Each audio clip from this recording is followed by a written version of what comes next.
I used to think that like men's work was all about focusing on just the masculine aspects of things because Mm. for fear of men becoming feminized, Mm. crying in each other's arms. And I believe that modern men's work is about putting your masculine and your feminine energies in their right place and learning to integrate them.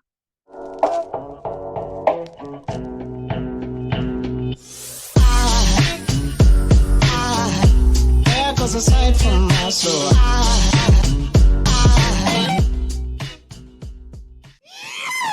Welcome to the Inspired Evolution. And on the Inspired Evolution today, we have with us the evolving man, Ben Goresky. How are you, brother? Good, man. It's really good to be here. Good to see you, Amrit. Great Uh, intro. it is such a pleasure to be here, and yeah, we'll talk about we'll talk about the time difference, and yeah, it's definitely morning here, and that's my morning dose of coffee for you, even though it's it's close to the evening Yeah. over Yeah. there. For those Thank tuning you. into Ben for the first time, he's a counselor, he's a coach, he's an explorer of consciousness, which I love. Let's have that conversation. His work is circles around men's work. He's, heavily involved in addiction recovery and also helping men navigate relationships with women. So, bro, it is such a pleasure and a treat to have you here because, yeah, you don't dabble in the work that's for the faint of heart. That's for sure.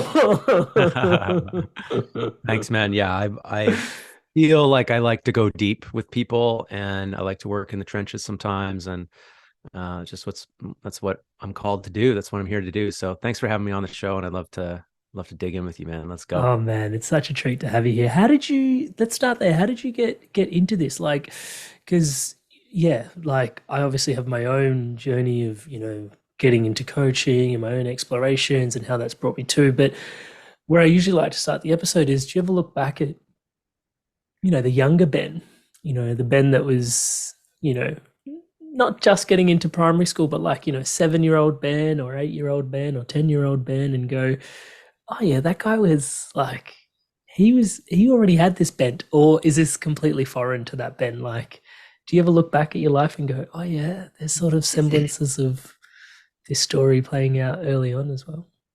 Yeah, I when I look back at sort of grade one Ben, Mm. um, I see a sensitive little kid Mm. who was starting to have lots of energy in his body, didn't Mm. know what to do with it, and also felt like when I was at home, um, it home was a little more unsafe for me because I had an older brother who was really tough Mm. on me, and he was a really emotional guy too, and you know, bless my parents, but we weren't taught how to deal with having lots of emotions. Let's just say Mm. that my parents weren't taught by their parents how to Yeah. have an emotion at all, and it Mm. was really all sort of shut down and suppressed, and they did their best, but we were really emotional kids, and Mm. my brother was when he wasn't happy, the whole block knew,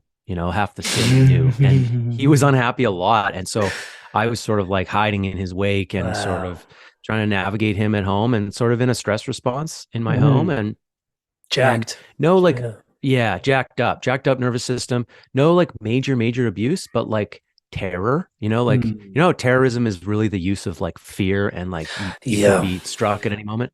There was kind of that a lot with my brother and this sort of emotional abuse. And so at school I was like kind of off the rails and releasing my energy there because it was a safer environment for me. Mm. So needless to say, I got in a lot of trouble in my classes, and I was often Mm. either like at the teacher's desk, she was like, "You're working here beside me today," or like in the back in a separate room, or just like straight up Yeah. kicked out of class. Mm. And so how it looked to the world was that I was just kind of like a Troublemaker. crazy active kid. But Yeah. my inner experience was that I was actually really sensitive and I was trying to process stuff, and nobody really knew how to guide me to do Yeah. that. Right. Yeah. So the next 10 years, from 7 to 17 was just kind of fallout. And, you know, me, moving through school, trying to figure out my energy system, not really having any guidance, getting in a lot of trouble, a lot of suspensions, expulsions. Um, getting into drugs and alcohol, and eventually ending up in rehab when I was 16 years old. I was in rehab. Mm. This was like Whoa. a against your will, full time, you're here until you're done kind of rehab. Yeah, yeah, yeah. So like old school tough. Mm. And went through 12 steps there. And I was like very resistant for the first 6 months. I just Mm. like was a problem and just didn't go anywhere. And then slowly it sort of dawned on me how lost and hopeless and hurting I was, through Mm. all the group work that we were doing in there. And that sort of turned my life around, and I sort of got on the personal growth path at age 16. Wow. And from there, still had many bumps in the road. I went back to high school after that, after rehab, and I got suspended from high school because I was acting out, and Mm. gave the principal the finger when he suspended me. And like I was still I still Yeah. had my emotions to learn how to wrangle them. But that kind of got me going. That got me going on the personal growth path and gave me Mm. that hunger for progress and change, and those sort of emotional spaces where people are you know digging into their wounds, healing, and moving forward. Mm. Yeah, wow. Mm. Thank you so much for sharing that, bro. I found on the episodes again and again that oftentimes, and I'm being quite conservative when I say oftentimes, that I've, find, and this actually forms part of my coaching, was like our biggest challenges often form our biggest gifts to the world, and Yeah. watching your work as counselor, coach, and, you sharing your story of addiction and, just all that emotional sort of like, keeping it down and finding it squirts out in all which way. And, Yep. yeah, it's, man, thank you so much for sharing the depth of that. Mm-hmm. Um, Mm-hmm. because it's not easy to sort of, well, to face, but then also demonstrates how much work you've put into yourself to be able to articulate it so clearly without the charges around it as well. Mm-hmm. Um, yeah, Yeah, yeah. I spent a decent amount of time running from my past, and avoiding my wounds. And even after rehab, it's not like I went to rehab and healed everything. I spent the Mm, next definitely 20 years healing layers of things mhm, through various modalities. Um, and yeah, it feels good to just be able to look back and feel comfortable with my understanding of things and feel like resolved a little mm, bit, even with my family, which has been a very recent thing. But um, yeah, the work, this kind of work, I mean, and not just my work, but anybody pursuing a healing path, it's not, you don't just fly to Peru, do 10 ayahuasca ceremonies and then come home healed. It's not how the human life works, is from what mm, I've found. If that happens for you, then you're an outlier. Um, our childhoods are such powerful um, environments for programming. We mm, basically spend our entire adult lives trying to weed through, deprogram, and reprogram the shit we learned in our childhood, mm, and it's in a way I've just accepted this is like what it means to be human. Like, you don't get to redo your childhood. You do get to build a new adulthood. mm, But some people say sometimes, like, oh, when's it going to be over? Or like, when am I going to stop dealing with this thing? And I often say, like, maybe never. mm, Like, this may be a thing that follows you around forever. Doesn't mean you're going to be in this much agony as you are in this moment. But from a karmic level, it's like, this thing happened in your life. You're carrying that in this body, in this life, and it may be with you until you leave your body. And mm, your task is to figure out how deep of a clean you can do, and how you can learn to live with what your experience has been in your life, and use it for the better, to your mm, advantage, to other people's advantage, to pay it forward, and to be of service, right? Because for so many of us, the biggest tragedies in our lives seem like they have no meaning until one day we're holding someone who's going through or has just gone through that same thing, and we know how to hold that because we've held that pain, mm. right? So yeah, I really feel you. Like what you've been through can become your gift if you can take that journey of Mm. healing. Yeah.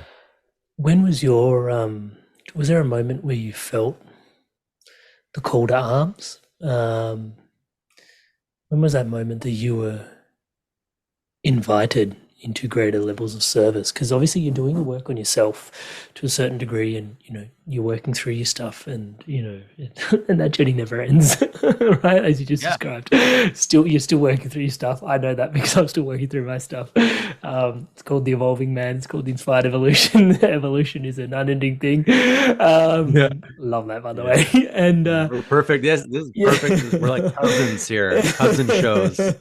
Brothers. In that but there is a moment, right? Like where you start to, or was it a moment, or was it a transitional shift where you went, oh, I'm ready to help others.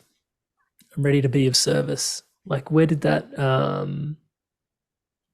drop in? How did it drop in? What did it start looking like when it first emerged? Like, can you pinpoint that sort of emergence going from this is my stuff to, oh, you know, I don't want to pre-program in your answer, please. Yeah.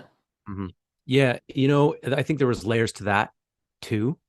Mm. Um, Initially, it happened really early on because in in that treatment center and in the 12 steps, Mm. service and helping others is a part of your recovery program. Right. And that's a universal thing. Is like you may have a certain issue you're dealing with, a certain amount of stress that you're carrying, but if somebody that you care about who you think you actually might be able to help comes along and they've got a problem, all of a sudden your problems are gone. And you're Mm. just like, okay, like how can I help? Right. We all have Hmm. that instinct to help. And for people who are early in recovery, that's like a magic pill, the service thing, right? Mm. Because like when you're a recovering addict, uh, you stew in your mind about your how uncomfortable you are and how you don't like this, how you don't like that, and you maybe you feel miserable and you just wish you could be normal so that you could use and you're sort of white knuckling it. But then Mm. somebody comes along who's like doing worse than you are, if Mm. and maybe you didn't even think that was possible, but then there they are. Maybe you're in rehab with them, or maybe you're just fresh out of rehab and you're struggling with life, and then you see somebody, and if you really engage wanting to help that person, it's just all of a sudden your obsession, your woe is me attitude, your whining internally is gone. Mm. And uh, the founder of the 12-step program, Bill W., found that initially, in trying to get other people sober for 6 months, Mm. he stayed clean himself. And he Mhm. didn't get one person sober, for Mm. the record. He spent 6 months trying to get people sober. He did.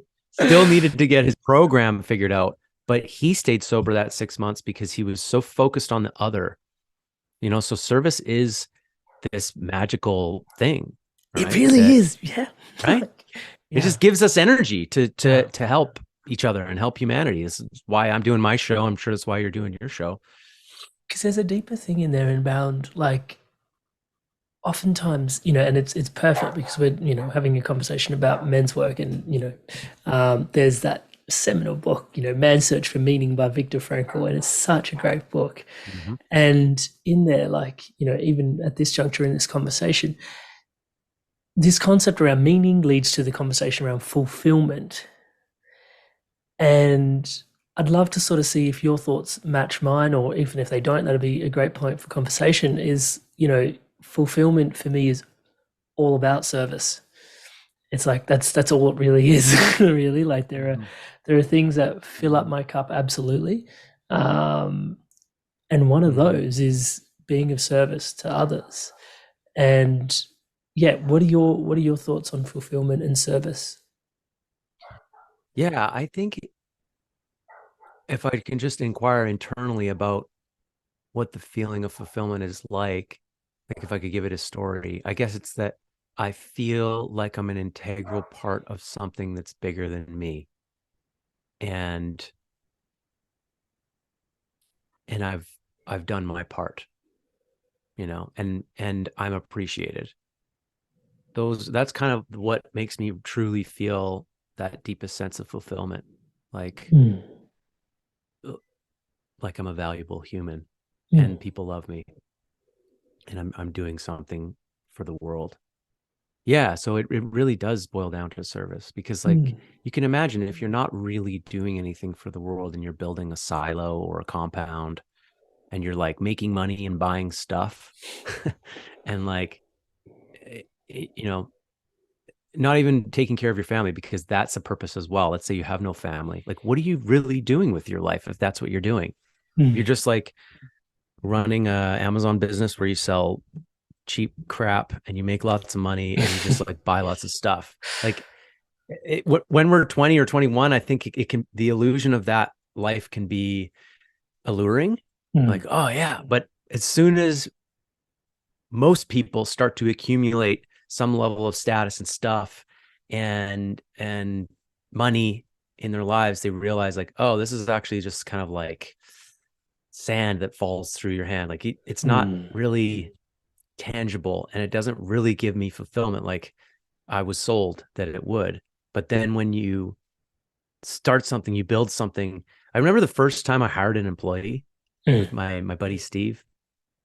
I was about 30 years old because we that's when I started my first company. And when we hired our first employee full time and put her on salary, I was so over the moon. I was so stoked about that. I was like, mm. we're helping somebody pay their rent, Yeah. pay for their food. Like we're sustaining someone's life right now with Yeah. this weird Airbnb business that we're Yeah. running at, at the time. Yeah.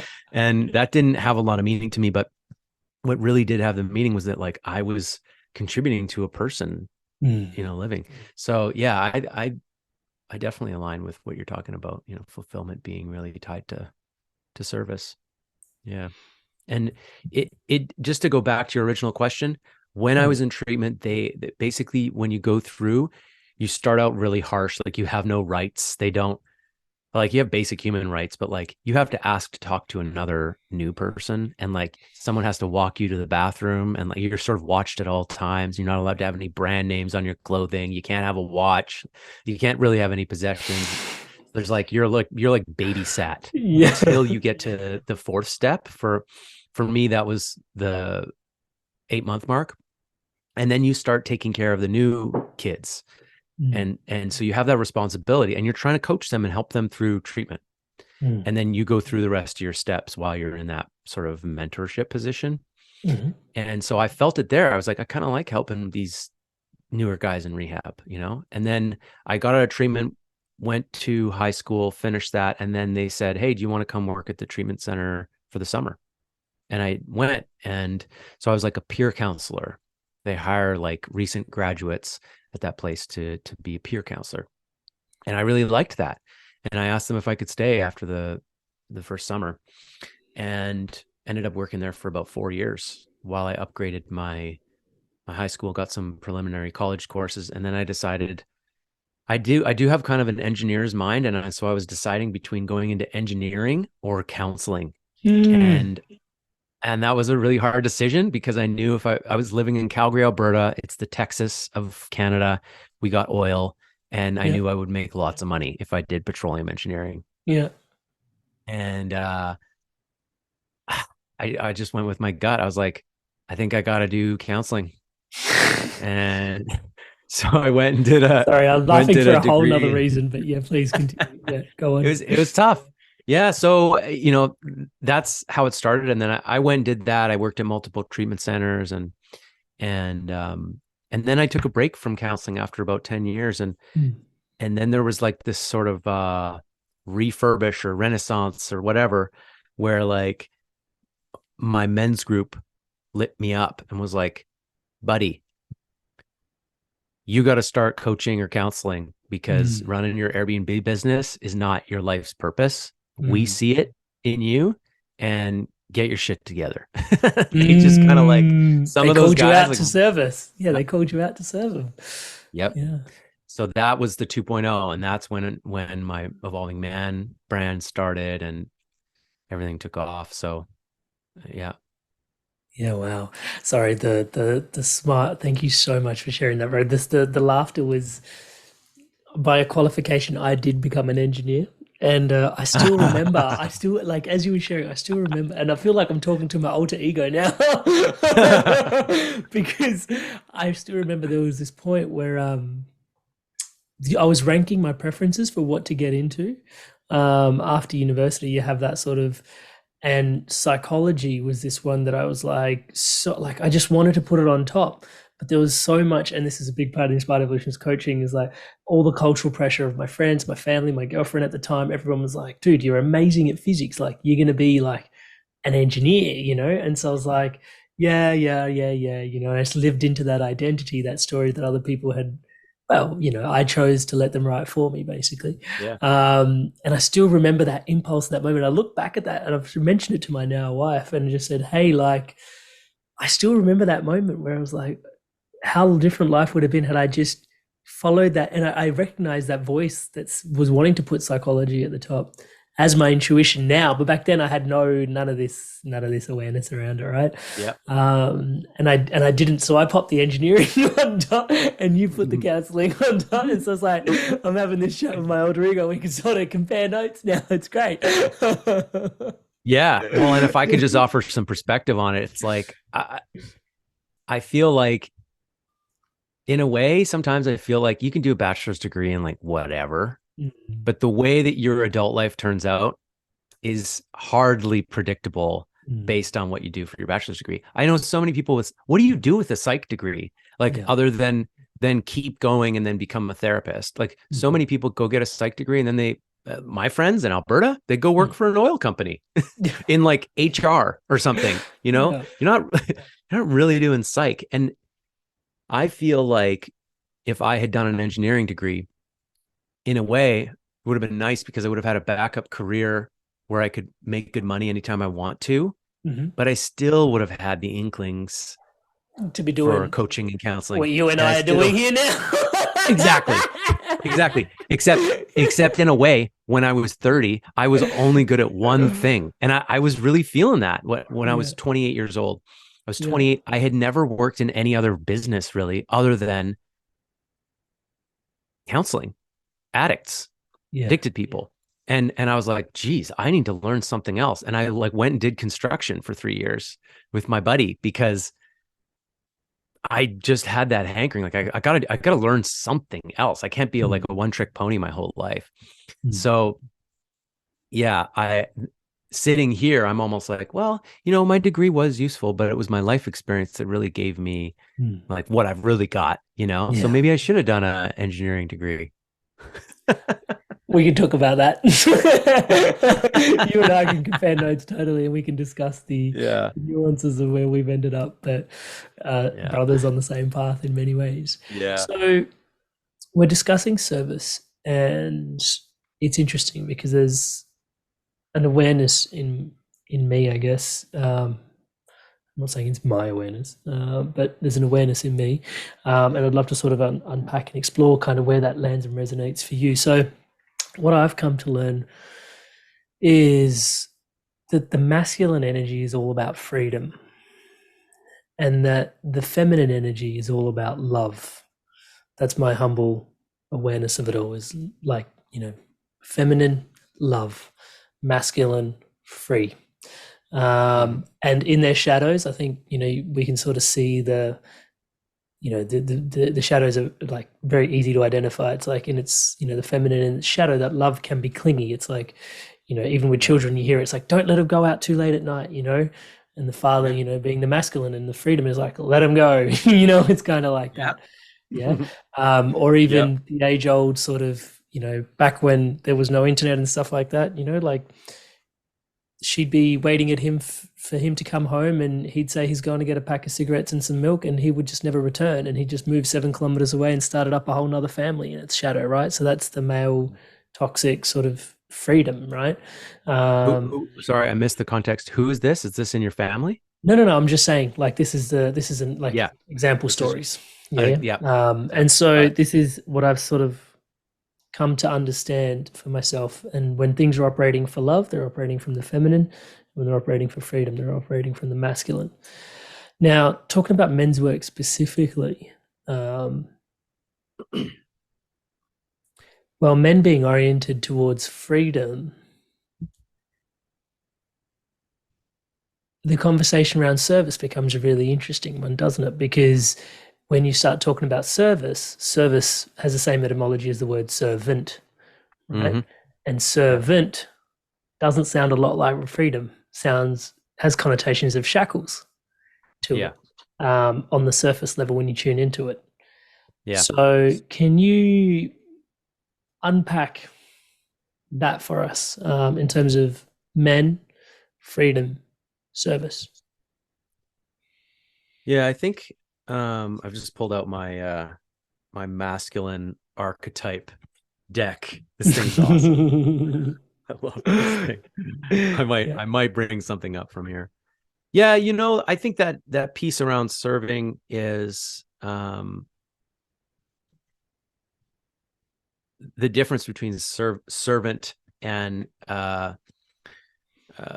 the way a father serves his family is there's like this top down versus bottom up. It's a Mm, power dynamic, right? mm, And that's what feels icky for us is the bottom up power dynamic where you're serving a master who's controlling you, right? um but I think it's probably worth starting with the reality that every man has masculine and feminine in him. mm, Men aren't just masculine. In fact, we all know this because we've all met very feminine men, mm. men who are mostly feminine, right? But even just to And sort just of going, jump in there, sorry, just for a quick sec, just at the risk of derailing you, like for those yeah, tuning in, that doesn't necessarily look like what you think it looks like as well. Because generally, when people think feminine man, they think of someone that is, well, I don't know, like has effeminate qualities, like, someone that is somewhat attracted to the same sex or behaves a certain way. But, you know, I'll put my hand up and say, I'm a feminine man. yeah. Yeah, like I'm a Hmm. male Hmm. that Hmm. operates way more from love than it does from freedom. And to Hmm. me, I'm a feminine man. Yeah, because I'm Hmm. much more driven by love than I am for freedom. And that's all that means to me. Yeah, yeah, Sorry, yeah. please continue. Touchwood. That resonates. That resonates. Um, and so so every man has his own combination of masculine and feminine energies Mm, from like a base level. mm, I'd say I'm more on the masculine side of mm, things, but guys like me will often just reject their feminine altogether because we just mm, don't even realize that, like, we just don't have that acknowledgement that like there might be feminine energy in us. mm, The homophobic side of us perhaps feels mhm. that way, or just what wasn't trained in us when we were kids. Um, and so, yeah, I mean, I see mentorship and fatherhood and stewardship all as masculine qualities. Um, this sort of like taking action, putting structures in place Mm, to create a safe space for learning and teaching or growth, you know, gardening, like, you know, tilling, like doing whatever you need to do to the land. This like, you know, um, stuff that requires strength and movement and like organization. I see that all as the masculine, and the yearning for life and wanting uh the impulse that creates that action is a feminine thing, mm, right? That desire, that love is a feminine thing. And so in so many ways, like the things we do in life are this synergy of the masculine and the feminine coming together mm. to create something in life, right? So yeah, that's kind of how I see it. There's this, like, I have these archetype cards, and it breaks down the king Mm. archetype into the father and the sovereign, Mm. the provider. These are sort of like the sub archetypes of the king, the Hmm. caregiver, the mentor, the land steward. And then there's a whole other thing on the other side with the sovereign, with like a strategist and speaker, judge, and then there's the shadows, diplomat. So, um, yeah, let me know what you think about that. Does that resonate with you? Yeah, entirely. I feel like both forces are absolutely necessary for creation. It's how life is created, right? It's how we're here in this dualistic experience that is the human experience, right? The male and the female, Mm-hmm. the order and the chaos, the light, Yeah. the dark. Yeah. Yeah, I used to think that like men's work was all about focusing on just the masculine aspects of things because for fear of men becoming feminized, Mm. right? There's this criticism. I saw someone criticize online the other day about men's groups being feminized and men sitting around crying in each other's arms um and I told him that like that didn't really resonate with me Mm. because of the men's groups that I'm a part of, because of what I've seen, and because I believe that modern men's work is about putting your masculine and your feminine energies in their right place and um, learning to integrate them. Mm. So many men, I think, actually don't have a good relationship to their feminine, their own internal feminine side, Mm. and many men don't know how to be mature, conscious, masculine people. Mm. And so we need both of those things, but you can't become the conscious adult, the conscious man, if your feminine is repressed and you don't know how to hold that, and you don't know how to respond to your intuition, your yearning, your desire, your love. You don't know how to express what you want and what you're feeling to yourself and then to other people. If you don't Mm. know how to do that, you're not fully integrated. And so I think men's work is about integrating the masculine and the feminine. It doesn't mean you have to spend all your time on one side or the other. Mm. You might even spend only 15, 20 minutes or 15, 20% of your time on the feminine side of things and just 80% on the masculine. Mm. But it's important to address both. How do you invite people into, well, let's speak to the masculine archetype. How do you invite people into embracing their feminine more?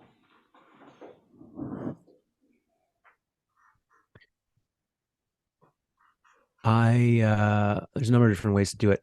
First of all,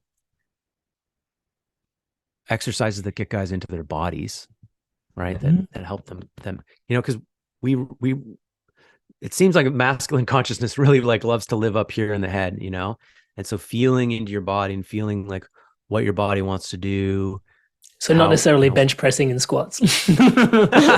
no, like one of the ultimate things that I give to guys Mm. if they really want to learn how to contact their lover Mm. energy, which is in theory is like the feminine inside the masculine archetypes. There's the king, the warrior, the magician, the lover. Mm. It's said by Moore and Gillette that the lover is the feminine inside the masculine. Yeah. Mm. And so I often just point men towards the things that help them contact their lover archetype. And ecstatic dance is like pretty solid. Like that is a really good thing for guys to go try. That really puts a lot of guys at their edge Mm. who haven't really contacted their lover. Like learning how to dance and learning how to Mm. dance in a way that you're allowing the music to dance you. Mm. That takes practice. That takes time spent standing in front of the speakers with your eyes closed in a space where nobody's watching you and there's no other objective other than to feel the music, Mm. right? So things like that, breath work, Mm. and of course, just like having people share like what they want, what they're feeling, and having it held in a safe space. is all ways that I think guys can get into their feminine. And, I've seen holotropic type breath work. Breath wave is what I'm trained in. Crack guys' hearts open. The Hmm. tears really flow in breath work because it's interesting too, because breath work is this torso centric agitation in a way, like you're Mm. laying down, but you're breathing like you're running, Mm. and you're sort of stirring up all of this energy in this place where all of your emotions live, Mm.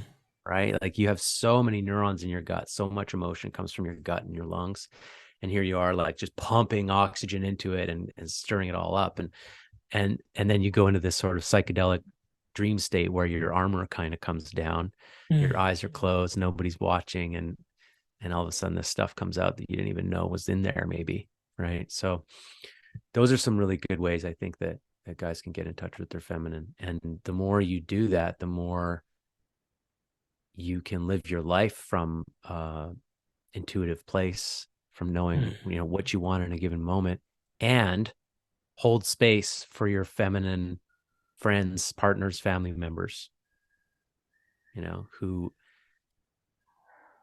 you can't hold space for the feminine unless you can hold space for your own feminine. Mm.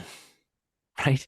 That's been my understanding in the last few years, is like, oh, okay, like I need to learn how to hold this for me so I can hold it for her. Mm. That was going to be my question in terms of why would men want to connect to their feminine? Asking the questions a bit backwards, but I think that is the biggest, if there is Yeah. any reason, that would Yeah. be. And so my feminine partner needs to learn how to hold space for her own feminine energy. And that's more intuitive for her because she's mostly feminine. Mm. But for anyone who identifies as more masculine, this probably does take some practice for you. You do Mm. need to like go over to the other side and spend some time there, Mm. you know. And for me, actually, going to these places that bring that out was really useful for me. Like particularly what I'm thinking about is music festivals, Mm. which it's like the colors are like your background. It's just like Mm. rainbow everywhere. There's just music that just makes you want to dance and move. Mm. Everybody's dressed up. The women are wearing like feathers and just these huge costumes, and everybody's moving all the time. Mm. And yeah, it just brings it out of you. Those first few festivals I went to, I came home changed, and I went sober. I went totally sober to those things, but I was just like, oh wow, like I am more in touch with my body and with like rhythm, and something started to really shift when I Mm. started going to those things and really opening myself to those places. You can still go there and put the armor on, you know, Mhm. you, depending on what substances you put in your body. But that was really transformative for me. Mm. Yeah. Love that. One of the what do you think the key resistances are for men at the moment in terms of going into their feminine? Do you think, because we were discussing this earlier on the podcast, even just watching the Inspired Evolutions um, viewership, the audience pie continues to grow, touch wood, very humbled by that. And yet it used to be a 70% female listenership, and now it's coming to a 50-50. And so the only thing I can sort of say is that, hopefully the men are waking up, you know. Yeah. Um, Yeah. and so in that space, my query is, yeah, do you think there are resistances that men have to embracing their own inner feminine? And if so, what do you think drives those resistances? Yeah. I think I think a lot of men are um afraid of their emotions. They're afraid of um going to those places. Um I think a lot of guys uh live by this sort of like, if it's in the past, you don't have to ever go back there. You don't have to talk about it. Um Move on, take action, forgive and forget. Mm. Um uh, or which means forgiving is forgetting. Mm. Right? That's kind of what that means. Um yeah, I think just guys from our generation, we weren't our parents didn't know um how to balance their masculine and feminine energies. right? I think a lot of us came from these sort of polarized households. And some of us came from households where our dads were like these nice guys, because the nice Mm, guys came from kind of the previous generation. mm, There's this very kind of weird, suppressed uh, lack of leadership, uh, suppressed emotion, uh, nobody really saying what they truly want, mm, lack of communication. And it's really like kind of like an emotional retardation and just lots of um, mind games. Like this is me just thinking about my parents, and mm, the parents of some of my friends, and yet a lot of us want more, mm, and I can feel that. Like when I talk to any man, I can feel any man who's like not already in my brotherhood mm, or in a men's group with me.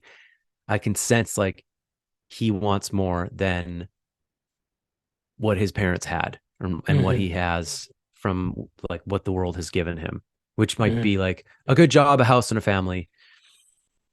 He wants more than that, and like his, you know, parasailing or mountain biking pursuit.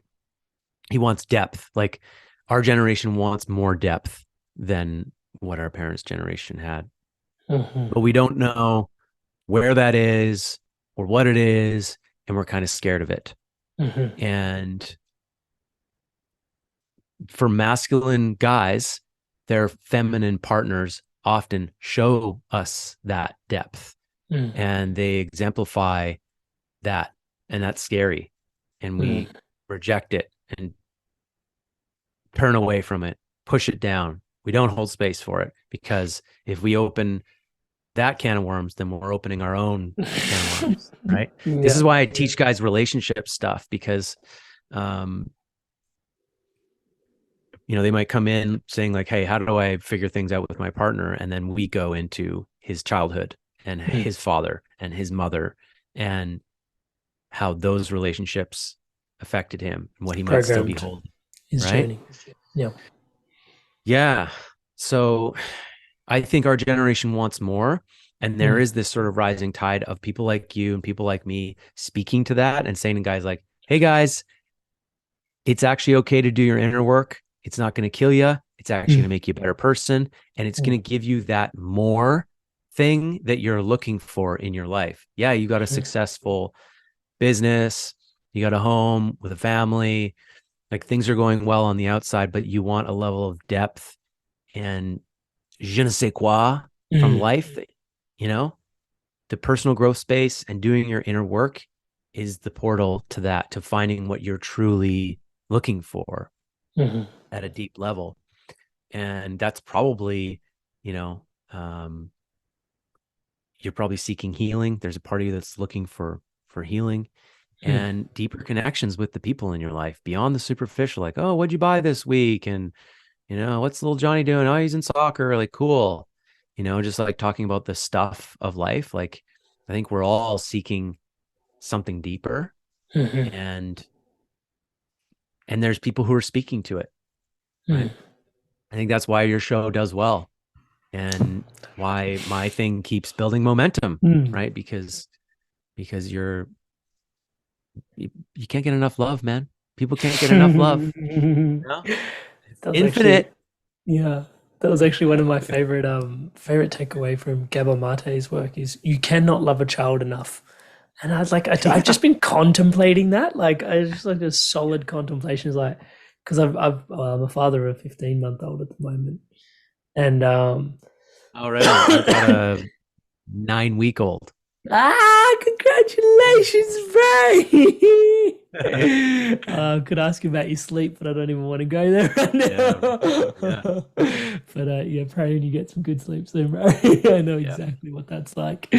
Um, yeah, and yeah, it's been this real interesting just watching the little one just going, I love you so much. And then the touch wood, and it's like, you cannot love it enough. And it's like the masculine to me is like, is that a challenge? You know? Because Yeah. I actually don't know how to love this more. And in order to keep this conversation I guess balanced is the exact word that I'm I'm sitting on is we've talked about men reaching into their feminine energy and the resistances there and why we would want to. And what I'm hearing again and again is, there's this space for you know, your emotions. There's this space for your healing. There's a space for you to love deeper and more fully and be integrated.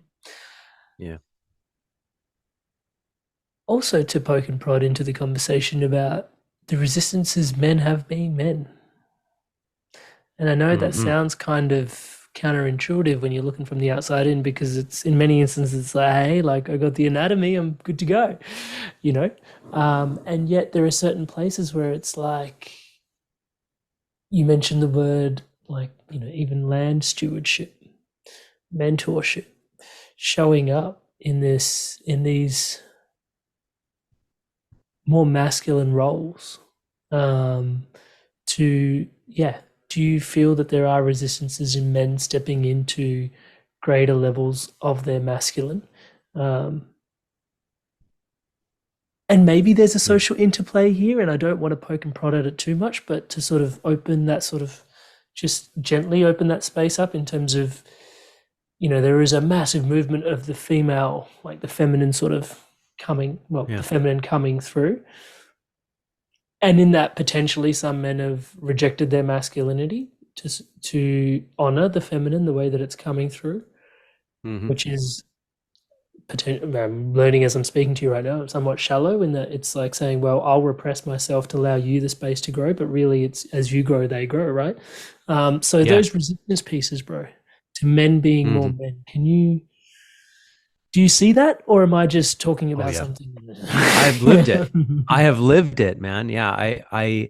Um, I don't remember who I heard say it the first time, but someone said that, I was living my life as an apology for other men to women. Like, just, I'm an apology. I'm sorry for being a man, you know, To other women? uh, to other women. Yeah. For all the bad things that were done to women. And that really resonated with me because I felt that I have felt that um, in how I interacted with women, how I approached or didn't approach women who I Mm, found attractive or wanted to be around.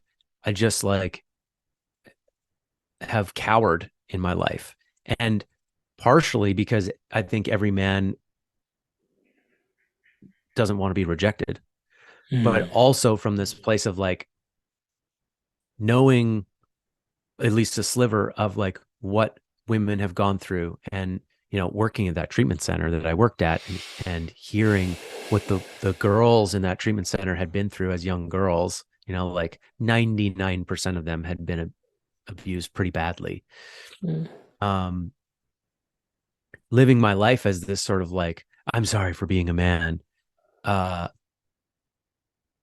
certainly held me back mm, from having these sort of like mature conscious relationships with women and from being the best version of myself because I had this sort of like toxic shame for being a man. I mean, I think the more we throw around the word toxic masculinity, the more we're going to grind into men's psyches that the masculine is toxic and you should be ashamed of yourself.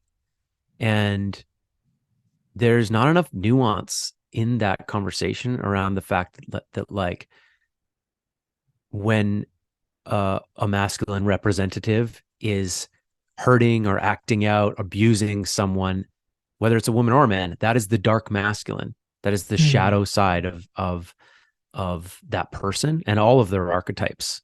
Um, they're offside.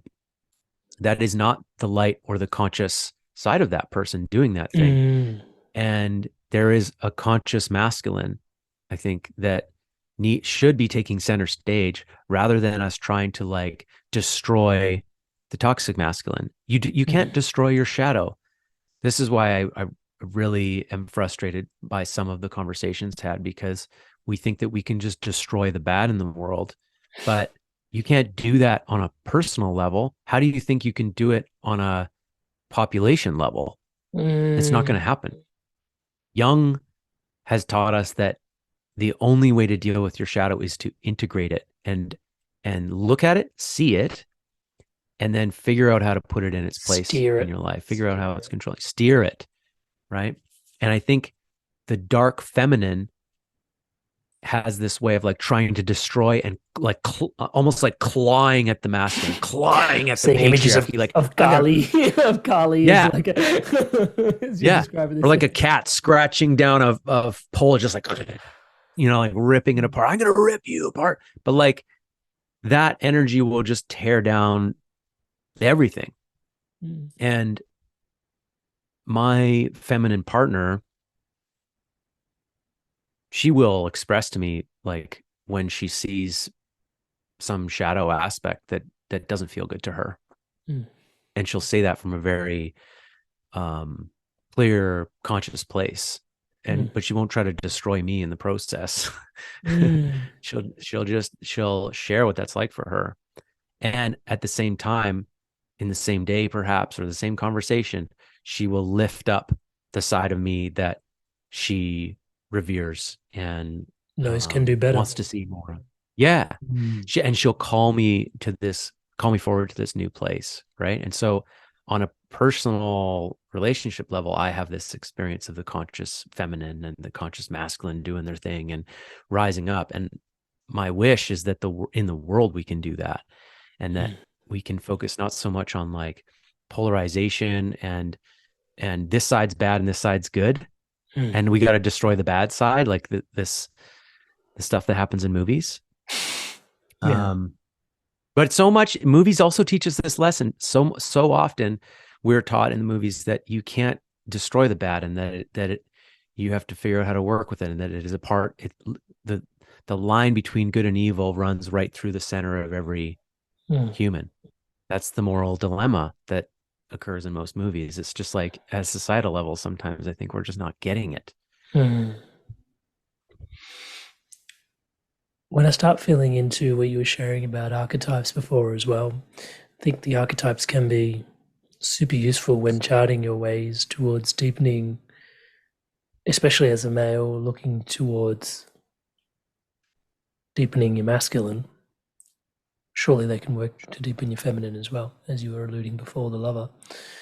But I oftentimes, well, for me, maybe I'll just speak from my place. I visualize this archetype of the warrior saint. Yeah, that's kind of the archetype that I would like to work with.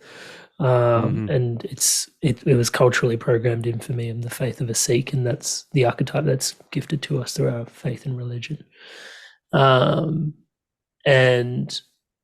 I look around, and even in today's day and world, I look around at how many warrior saints do I see buttoned up in their suit and leather boots and leather satchels going to the office. Yeah. And I just can't see them anywhere. I just can't see them anywhere.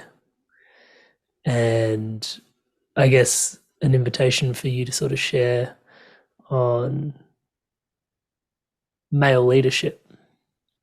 You've described what healthy masculine looks like and calling that men into that, but how do we chart our way there when we potentially don't have the mentors in that space? Yeah, the lack of mentors has been a really big problem for our generation, and I think also for our father's generation. I think the two world wars really disrupted what may have been left of mentorship for men. And after that came gangs and men searching for structure and mentorship in the world. Guys joining the military just because Can I just jump they in there wanted for a something sec? to lead them.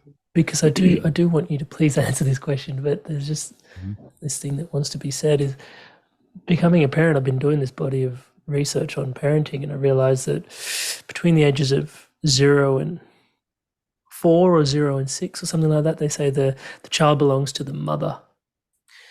Sorry, boys. This is specifically boys. Sorry, I'm speaking specifically to boys. The boy belongs to the mother.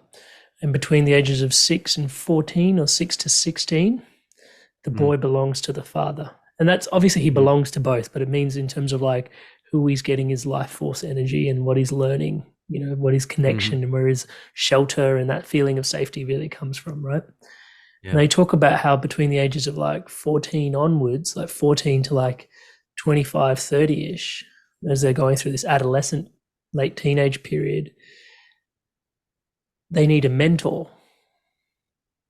And it's not meant to be the father or the mother. And I've had this visceral realization really that's really rubbed me up the wrong way, but I'm coming to terms with it.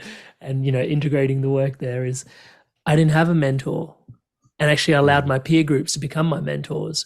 And my Yep. peer groups Exactly. were just as lost as each other. Yep. That's the And it was problem. this whole, and you mentioned like, substances and all this crazy stuff and getting hammered and, all this, like, what? And then I look at that and go, oh my God, there is such wisdom in what I'm receiving right now in the importance of that mentorship. So again, I'll just take that sort of piece and plug it back into your response, if you don't mind, in terms of the importance of mentorship. And like you were saying, the world wars have robbed us of the potential for leaders, for men. Hmm. Yeah, and we created this sort of factory system where the men were away all day and the mothers raised the children, and so you end up with this like heavy feminine influence on boys in schools, even mostly women teachers, and the masculine is sort of just comes in at night, brings the hammer down, maybe if some discipline needs to be done, and then he's gone in the morning. Mm, That's affected generations of men. I agree with you around this idea that for a boy, um, he really does need his father from the time somewhere under 10 mm, until somewhere in his teens. mm, There's kids don't really know what sex or gender they are for the mm, first few years, right? mm, But for a boy, there comes a time where he realizes, I'm not like my mom, mm, I'm like my dad, mm, and this is for, I guess, a classic household. mm, Um, and I'm going to be like him when I'm mm, older. I'm not going to be like her, mm, you know? And there's sort of that a pretty clear realization that comes along at some point for a boy. And it makes sense that at that point, and from that point onwards, he kind of like needs his dad's support a little bit more mm. as he develops into a man. His own And identity. Yeah. yeah, and I didn't have that either. And I extracurricular activities are really important in this aspect for boys. Mm, Football, sports, running club, like whatever it is, because they get access to coaches who are mm, usually men, and they're structured. They show you how to train. Here's how to work hard. Here's how to take care of your body. Here's how to eat right. Like the right coach. Good mhm, coaches are good, and bad coaches are bad. But that structure is read The Boy Crisis from Warren Farrell, and he talks about the statistics on how young men turn out based on how many extracurriculars they're involved with, and whether mm. they're doing something after school with a man who has his life together versus wandering around with their buddies looking for shit to do. And I was the latter for the most part. I didn't really Same. fancy sports. Yeah. Yeah. Begrudgingly, same. Yet it brought Uh-huh. me to this journey, so I'm grateful. Yeah. Yeah. Yeah. Yeah. Um, but yeah, we all need that. And so yeah, okay, just to go back to your original question, like, yeah, how do we move forward without mentorship? Well, first of all, I think our generation has been calling for mentors for a while, and there are more and more mentors stepping up and stepping Mm, into the field. That's what I've seen. And it's not from my parents' generation, it's like the in between, people in their mm, 50s and 60s. And that's where my men's community came from, was a man mm, who, when I met him, was 57, had done lots of personal growth in his life, has thousands of books, and had taught in transformational communities for a few decades already, started a men's community. And he started just one group called the Samurai Brotherhood. mm, And they had a code for living, and they did focus on accountability and some basic mythopoetic stuff. Guys had to read Iron John and No More Mr. Nice Guy, and educate themselves, mm, read David Data. And from that group came leaders, and they started other squads. Mm. And that organization has continued to grow over the last 7, 8 years. And there's 50 squads now, 50 Mm. groups. And he, PT Misselberger is the man's name. He's written a book called The Way of the Conscious Warrior, and I'm a co-director of that organization now with him. Well, I'm not co-director with him. He's the founder, and I'm co-director with my friend Nick. Mm. And we continue to grow because A, connection to a great mentor, and B, we're learning how to lead each other Mm. using the bodies of work that are out there, right? Like Can you you've read say all that these again? books Can that you have just made say you that one better. more time? Can you just say that one more time? We are learning to mentor each other and to give each other what we've always needed using the wisdom that's already available to us. Like, look at what's available to us. There's so much, we just need to study, practice with each other, hold each other accountable, and we can create a whole new generation of mentors with the help of the mentors that are here, and that's Mm. partially what you're doing on your show. You're looking out there, reaching and grabbing every mentor you can find and bringing them on your show, right? Totally. Because you got Absolutely. that anchoring. Yeah. Yeah. So I think we're doing our best and that we're not doomed. Like 10 years ago when I was studying with Stephen Jenkinson and looking at how there's no mentors, and I was Mm. kind of like, we're doomed, Yeah, but it's intense, this um conversation around eldership, isn't it? It's, yeah. yeah. What did you But like, know? hey, What did you do about it? yeah. It's like, Like yeah. one of the principles of our brotherhood, keep moving forward. Mm. Keep moving forward in your life. Keep just and not like don't trample people on your way Mm, mm, mm, and or mm. like ignore your past or Mm, forget, forgive. But like keep taking action. Keep what can you mm, do that in your life, mhm, and I think that's what we're doing.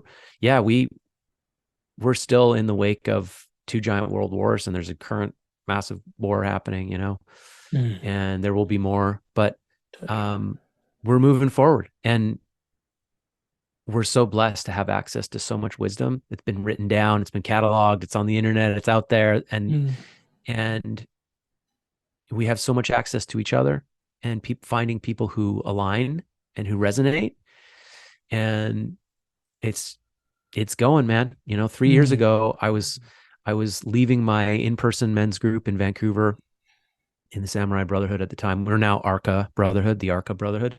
mm, But I was like, I'm going to Mexico for 3 months, and I'm gonna miss my guys. And Zoom was like catching on. This was pre-pandemic. mm, Uh, but I was like, it might work on Zoom. This men's work thing might work on Zoom. mhm, So I just put it out there. I was like, hey, I'm starting a men's group for these guys. We need 10 guys. And we brought them together, put some of my coaching clients in there, and we started meeting every week. And it worked. And then we started another one. And then we started another one. And now we have 15 mm. online groups. Because it does work. Yeah. We're just looking at a screen, but like I actually feel like you're in the room right now talking to me, and I feel like we're connecting, Mhm. So it would Power of love for it to conversation. be. Mm, Yeah, would love for it to be in real life, but this is pretty fucking good. And mm, so men are finding each other through the internet and doing this work together and leveling up. mm, So yeah, I think there's hope. And um, I think if I'm at my best 20 years from now, I may be pronounced an elder by my community. Fingers mm, crossed. I would love to sit in that seat. And until then, I study up and keep mm, practicing. And I think there's hope for us, man. I do. mm. What about you? Wow. I was going to say that it's such a poetic place to end the podcast. And yet I've still got two really big questions to ask you. So we can get back around to what about me, but I think I would love to get these questions out if that's okay with you. And Yeah. the first one is, and if you could just ride the razor's edge that I'm trying to put you on in this conversation, is how comfortable is this talking about all of this for you? Because we've traversed some ground and topics that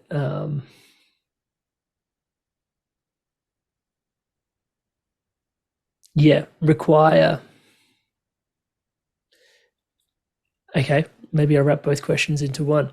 Um, there are going to be people that listen into this podcast, and the way you've sort of had the conversation about men, feminine, and there's so much interpretation that's open Hmm. to other people. Yet Yeah. for me, I feel you. I'm speaking to you, and I can connect to the intentions behind what you're saying in the essence of it. And like you've described a couple of times in the episode yourself, it's like it's in the subtleties. Yeah, like the linguistic sort of falls behind against these massive energies of masculine and feminine, and you're trying to Yeah. do the dance in the linguistics and the languaging around trying to evoke and communicate a piece that is so profound that language probably doesn't do its service. Mhm. With that, like, how comfortable is this for you to talk to and dance that dance linguistically and be the sharer and the carer around this space? It's always a little bit uncomfortable, but I'm Mm, more comfortable than I've ever been in this seat. Um, Uncomfortable because A, I feel like I grew up with a story that like my voice, like who am I to use my voice? Who am I to stand on a stage? Um, I'll just be sort of like I don't deserve it, or um, I had this sort of like squashed, felt like I was being squashed my whole life, and like I mm, didn't deserve to be big, mm, you know. And so I'm always fighting that. And so the in a way the podcast is like an antidote to that, just like the practice of being big. mm, And then there's like the Twitter sphere and all of the criticism that people bring to perhaps like maybe even the word bro science is a good one, or mm, spiritualism or conspirituality. mm, Like I mm, resonate with some bro science. No, but you know that's the uncomfortable part. Like it's really the risk of being criticized and told that what I'm saying is mumbo jumbo. And yeah, we're not really talking about like science and facts here on this episode, mm, um, or history. mm, And I didn't reference any great works in this conversation. And so I am just sharing my interpretation and my understanding of personal growth, humanity, men's evolution, women's evolution, and how I see it. And I've had to accept along the way that there may be many people who think that I'm wrong, or maybe even mm, that like I'm doing the world some harm by sharing my opinions. mm, Um, and I have faced that head on over the last couple of years during the pandemic, because there was lots of things that I didn't agree with and that I didn't see the same as like the masses or mm, as the government said they were. Um, and so I'm more and more comfortable just speaking my truth and letting people like it or not like it, and mm, because the internet has this great way of sort of filtering things out for you anyways. They let the algorithms do their thing. The mm, people who love me and resonate with me will end up on my doorstep, and that's what I want anyways. As a coach, uh I was talking with my buddy Stephen Shea about this the other day, because he's a coach. You really want someone to come to you who's like mm, convinced that you're going to help them. That's the placebo effect, mm, right? And there is a placebo effect with every therapeutic interaction. Every therapist, every counselor who has someone walk through their doors, if they don't think that the therapist or counselor is going to help them, that person's fighting a pill. They're fighting a mm, nocebo. mm, And it's a very strong effect, mm, when you believe that something's going to work for you.